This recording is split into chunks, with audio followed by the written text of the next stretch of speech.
This is the land of the windmills, the ancient pumps that Holland has used since the 13th century in taking more than 3,000 square miles of land from the sea. Tulips flourish in the reclaimed soil of the polders back of the dikes, and that's why their culture has been a major Dutch industry for years. When they are in full bloom, the blossoms are picked to produce a quality bulb. More than $35 million worth of bulbs are exported annually to bring their beauty to other lands. Note particularly how accurate the Dutch growers are in classifying bulbs for formal planting, so that gardeners can depend on the color effects wanted and the variety of the flowers.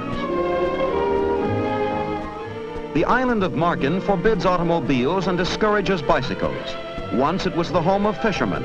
Then in 1932, a great dike was completed across the mouth of the Zuider Zee. The old salt arm or the sea became a freshwater lake. Wearing their photogenic old-time costumes helps business when there are tourists around. And incidentally, those who know traditional Dutch dress can tell at a glance exactly where the people live. Ironically, these people who have fought against flooding waters for centuries worry more about a shortage of water than anything else. Because Holland is so low and wells tend to become so brackish that the housewife's passion for cleanliness often poses a problem.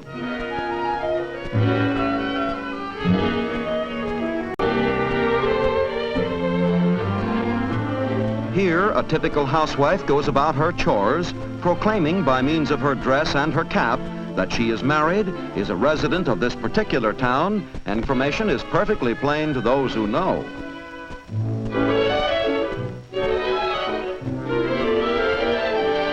In the rural villages such as Volendam, boys until the age of 6 are dressed like little girls, so there is always some doubt about the small fry. Wooden shoes aren't as common as many believe, and besides, they would make it quite a trick to do some things.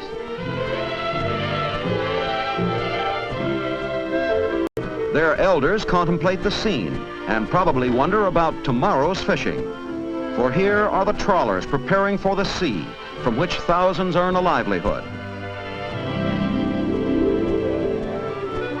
Close to the seacoast, back of the dikes, vast tulip fields may be found adjacent to busy industrial areas of a city.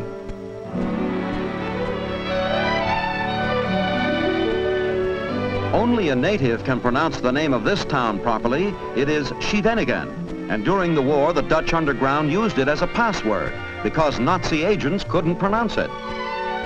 In the small city of Gouda is the Cathedral of St. John, built in the 15th century and one of the finest specimens of medieval architecture in all of Europe.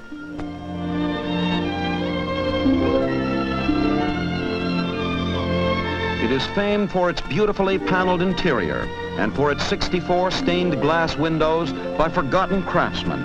They are the marvel of all who see them, products of the golden age that produced Rembrandt, Ruysdael, and Vermeer. The ancient town hall of Haarlem looks down upon a typical flower market, filling the street with color during the summer months. Because the people of the Netherlands are fond of flowers, and if they cannot grow them, they will buy them. The typical customer will enjoy them at home, and the Dutch city home is very much like any American home. There in Maduoram, the inevitable tile rooftops and sharp gables seem to be those of homes and small business establishments in the older sections of a town. But the camera discloses it to be an exhibit in a park, honoring a hero of the underground who saved the city. Every Friday from spring through fall, sightseers and cheese buyers crowd the market square in Alkmaar. Porters in traditional dress and wearing the hats of their guild carry the cheeses to the plaza for the inspection of buyers. After a purchase, they may be rolled aboard a barge that will carry them to a seaport. Zandvoort, in the same area, is the seashore resort of Amsterdam people who bring their youngsters and enjoy the North Sea surf despite the chill of the water, which even the summer sun cannot bring above 60 degrees. Amsterdam is sometimes called the Venice of the North because of its maze of canals, and nearby is part of the old Zuider Zee, so much of which has been drained to increase the land area.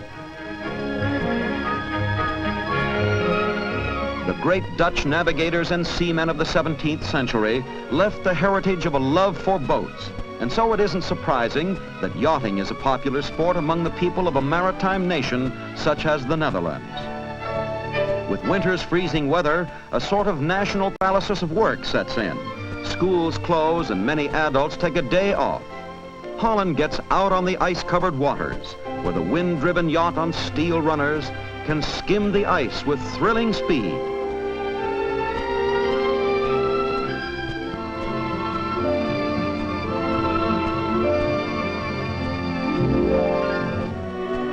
It may not be long before this inland sea is a thing of the past, for this broad frozen area near the village of Volendam is to be cut off by dikes and pumped dry.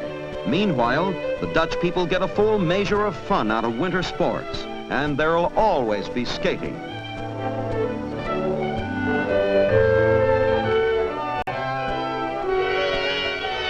It is the youngsters of today who are going to see great changes in the years ahead. The people of the Zuider Zee villages cling to old customs and dress, largely to attract customers for the trinkets they sell. They easily persuade skaters to forsake the ice and watch a traditional dance. And so the freezing months keep only the old folks indoors. Wintertime is fun time. But cold weather or warm, a holiday brings out the most elaborate bonnets. People of this area, known as Zeeland, also celebrate their recovery of homes and lands inundated by Holland's most disastrous flood a few short years ago. Yachts in the harbor dress ship for the occasion, and it is plain that this is more than an ordinary holiday, for feminine finery is in evidence. These young women wear bonnets of fine handmade lace, which may have been handed down through several generations.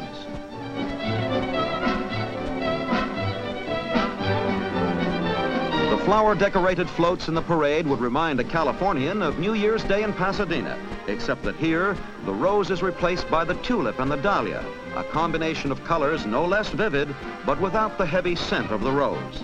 It is a very special occasion and calls for pageantry and celebration.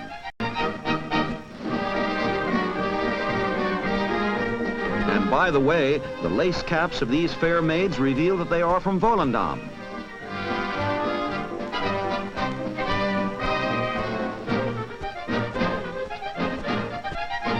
There is an air of expectancy, of awaiting a big moment climaxing a day of joyous festivity. And here it is, the royal coach. Within it, Her Majesty Queen Juliana and Prince Bernhard with the young princesses. The finale of A Holiday in Holland.